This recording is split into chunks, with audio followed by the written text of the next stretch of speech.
Boa noite, amados irmãos e irmãs. Como é bom estar de volta com os nossos vídeos do púlpito da Igreja Batista Esperança para a sua casa e família. Hoje, 25 de outubro de 2020, é bom reflexionar a palavra de Deus e saber da nossa importância para o nosso próximo. É bom estarmos diante do Senhor e saber que Ele pode nos usar em todo tempo, em qualquer lugar, e saber muito mais que somos chamados de seus filhos por adoção pelo sangue de Jesus Cristo.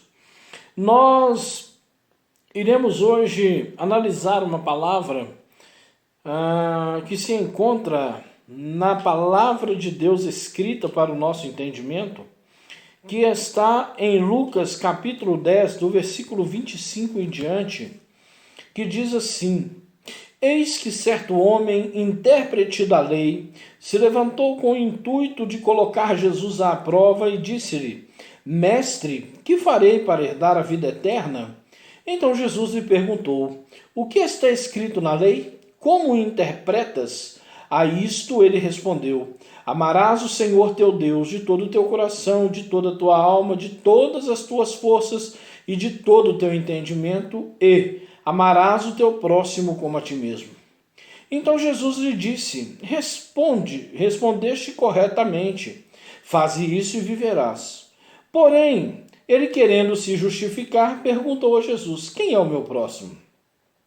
Prosseguindo, Jesus disse: Certo homem descia de Jerusalém para Jericó e veio a cair em mãos de salteadores, os quais, depois de tudo, lhe roubaram e lhe causaram muitos ferimentos. Retiraram-se, deixando-o semi-morto. Casualmente, descia um sacerdote para aquele mesmo caminho e, vendo-o, passou de largo. Semelhantemente, um levita descia por aquele lugar e, vendo-o, também passou de largo. Certo samaritano, que seguia o seu caminho, passou-lhe perto e, vendo-o, compadeceu-se dele. Chegando-se, pensou-lhe os ferimentos, aplicando-lhes o óleo e vinho e o colocando sobre o seu próprio animal. Levou para uma hospedaria e tratou dele. No dia seguinte, tirou 2 denários e os entregou ao hospedeiro, dizendo: Cuida deste homem, e se alguma coisa gastares a mais, eu te indenizarei quando voltar.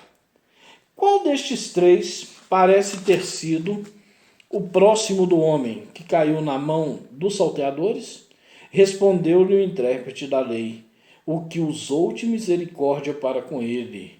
Então Jesus lhe disse: Vá e procede tu de igual modo. Meus amados irmãos, é uma palavra que nos arremete à semelhança, nos arremete a sermos iguais, independente da posição, independente daquilo que ocupamos, daquilo que fazemos, somos, do grau de instrução, daquilo que temos ou deixamos de ter, somos iguais. Essa palavra é uma palavra que nos traz à mente, à memória, o quanto é bom fazer o bem, o quanto é bom obedecer ao Senhor. Esse intérprete da lei, queria apanhar Jesus como todos, como muitos, daquela época desejavam apanhar Jesus em algum erro, em alguma dificuldade, em alguma palavra que o ia colocar, de fato, numa saia justa, vamos assim dizer. E ele chega e pergunta a Jesus, faz uma pergunta para o mestre, dizendo: Eis que certo homem da lei, intérprete da lei, se levantou com o intuito de pôr Jesus à prova e disse: Mestre, que farei para entrar para herdar a vida eterna? Jesus então vai logo nos mandamentos do Senhor. Olha, se você interpreta a lei, me diz os mandamentos. E ele passa a discorrer o mandamento. O primeiro mandamento: amar a Deus acima de todas as coisas, somente ao Senhor prestar culto. O segundo mandamento: amar o teu próximo como a ti mesmo.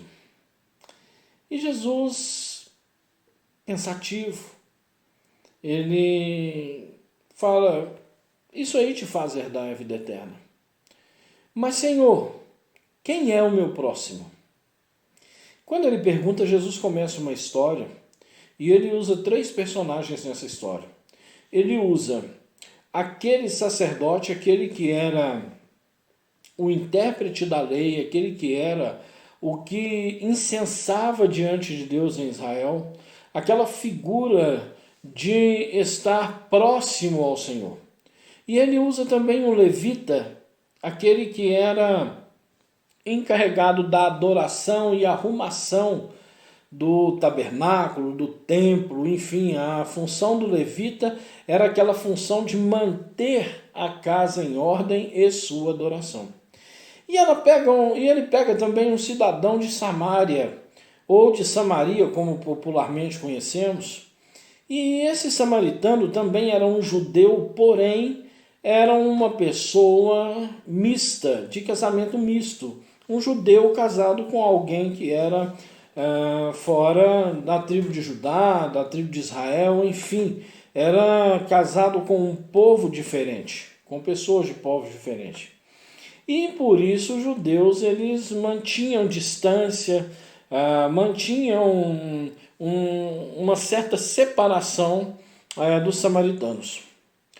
E um homem salteado, um homem que apanhou no meio do caminho, ele então fala com ele, olha, passou um sacerdote, observou aquele homem no meio do caminho, e ele simplesmente passou a largos passos e foi embora. Passou também um levita, e esse levita também foi embora.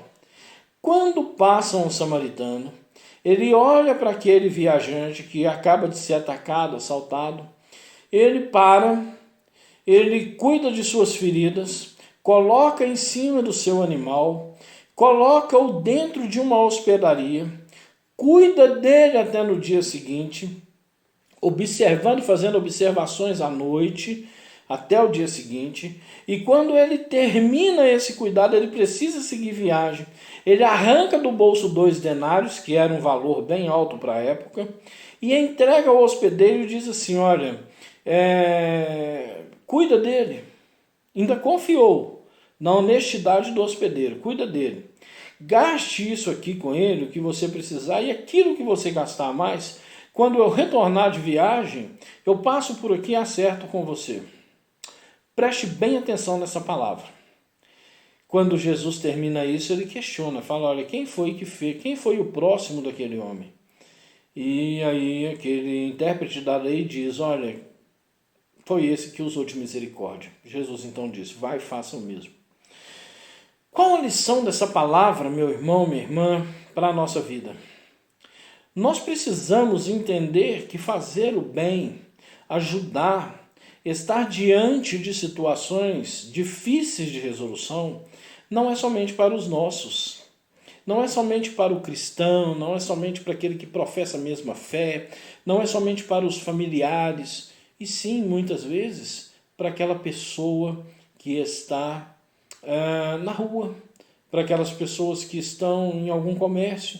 Às vezes uma palavra, às vezes o homem não foi salteado, o homem não teve, a pessoa não teve, o indivíduo não teve os seus bens roubados, as dificuldades que esse da Bíblia sofreu, mas ele tem fome. Se cada um de nós pensarmos, ao entrar numa lanchonete e, vez ou outra, cada um de nós, porque todo dia talvez não teríamos condições, porém se a corrente fosse feita todos os dias por indivíduos diferentes que estão dentro da igreja, muitas vezes pensando somente em si, porque o problema maior é esse, é que muitas vezes estamos dentro das 4 paredes pensando somente em nós. Se cada um fizesse em um rodízio voluntário e um dia pagasse um café da manhã para alguém, ou um almoço dentro de um restaurante, convicto de que aquilo estava ajudando uma pessoa, e junto disso falasse da palavra de Deus, nós seríamos um mundo muito melhor. Nós seríamos o próximo daquele necessitado. E muitas vezes não é só o alimento de que a pessoa necessita, é também de uma palavra amiga, é também de um bálsamo dentro do problema, é não ser julgado quando está tendo uma situação difícil, é poder ser ajudado em todos os momentos. Hora ou outra nós podemos ajudar alguém, hora ou outra nós podemos ser a pessoa ajudada. Para terminar essa fala nessa noite, sabe qual a lição que eu tiro disso? Eu tiro dessa palavra uma lição de igualdade. Uma lição, meu querido, de saber que aquele samaritano não fez aquilo por obrigação, fez por amor. Mas eu vou arriscar dizer que naquela pessoa que foi salteada, que foi roubada, naquela pessoa que estava ferida, ele se viu e pensou, um dia pode ser eu. Que essa mensagem fique ao seu coração, que você reflita, que eu possa refletir cada dia que se chama hoje em fazer o bem. Fazer o bem não é uma obrigação. Fazer o bem é o gesto de amor. E ter um gesto de amor é ter Deus no coração, na demonstração, em atitude para esse mundo que está tão sem amor. O intérprete da lei poderia saber interpretá-la, mas não sabia vivê-la. Diz a palavra de Deus que a lei não é injusta, ela não é injusta. A lei é justa, injustiça acontecia de quem a aplicava, de quem a interpretava, de quem a usufruía, de quem usava dessa lei. Que sejamos cristãos muito mais seguidores de Cristo, nas nossas atitudes, no amor espalhado no coração, que a sua família seja uma bênção, que a sua vida seja uma bênção, que a nossa vida seja uma bênção diante de Deus e que nós possamos a cada dia render graças a Ele, abençoando alguém, ajudando alguém e preparando para um dia podermos ser ajudados. Do púlpito da Igreja Batista Esperança, para a sua vida, casa e família. Lembrando que no segundo domingo de novembro estaremos retornando nosso culto presencial dentro do templo, coletivamente adorando ao Senhor. Não se esqueça, 19h30 do segundo domingo de novembro, salvo engano, dia 8, estaremos então louvando e bendizendo ao Senhor na Igreja Batista Esperança. Que você seja o nosso convidado dentro de todas as plataformas governamentais, dentro de todas as vigilâncias, teremos diante do Senhor, diante da sociedade. Diante do Senhor e da sociedade, porque a obediência é aquilo que Deus espera de nós. Então, álcool gel, máscara, distanciamento social. Distanciamento não é isolamento. Nós estaremos todos juntos, porém distantes um do outro, como manda o figurino, para que possamos então adorar ao Senhor com segurança na casa que nós escolhemos para levar o nome do Senhor. Deus te abençoe, Deus te dê paz e uma semana de excelência em Cristo Jesus.